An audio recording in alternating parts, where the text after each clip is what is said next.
ഓം ശ്രീനാരായണ പരമഗുരവേ നമഃ. വിശാഖഷഷ്ഠി മന്ത്രം 46.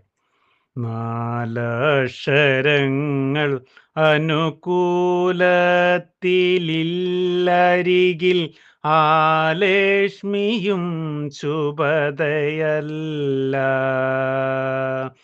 ആലക്കലില്ല പശുശാലക്കലില്ല വിളമൂലക്കലില്ല ധനവും.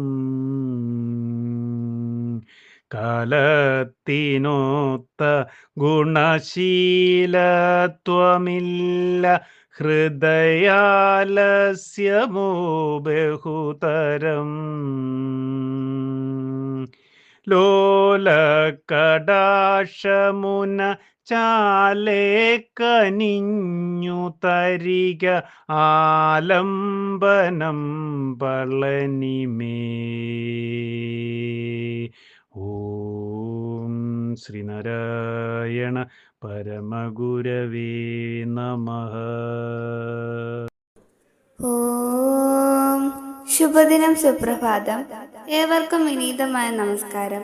വിശാഖഷഷ്ഠി മന്ത്രം 46 വരികളിൽ ഉള്ളടങ്ങിയിരിക്കുന്ന അർത്ഥം എപ്രകാരമാണെന്ന് നമുക്ക് നോക്കാം. അല്ലയോ പളനി, കാര്യസാധ്യത്തിന് അനുകൂലമായ അക്ഷരാഭ്യാസം എനിക്ക് സ്വായത്തമല്ല. ലക്ഷ്മിയും സമീപത്തിലിരുന്ന ശുഭത്തെ എനിക്ക് പ്രദാനം ചെയ്യുന്നില്ല. തൊഴുത്തിൽ എനിക്ക് പശുക്കളില്ല. ധ്യാനപുരിയിൽ കൂട്ടിവച്ചിട്ടുള്ള ധാന്യങ്ങളില്ല. വീടിന്റെ മൂലയ്ക്കൽ സ്വരൂപിച്ചു വച്ചിട്ടുള്ള ധനവുമില്ല. കാലത്തിനൊത്ത് കഴിഞ്ഞു പോകാത്തക്ക വണ്ണമുള്ള സ്വഭാവ ഗുണങ്ങളും എനിക്കില്ല. മനസ്സിനുള്ള ആലസ്യമാകട്ടെ ധാരാളമുണ്ട് താനും. കാരുണ്യത്തോടു കൂടിയുള്ള നിന്റെ കടാക്ഷം നേരിട്ട് നല്ലവണ്ണം കനിഞ്ഞു തരുക, അതല്ലാതെ മറ്റൊരാലംബനം എനിക്കില്ല. ഓം ശ്രീനാരായണ പരമഗുരവേ നമഃ.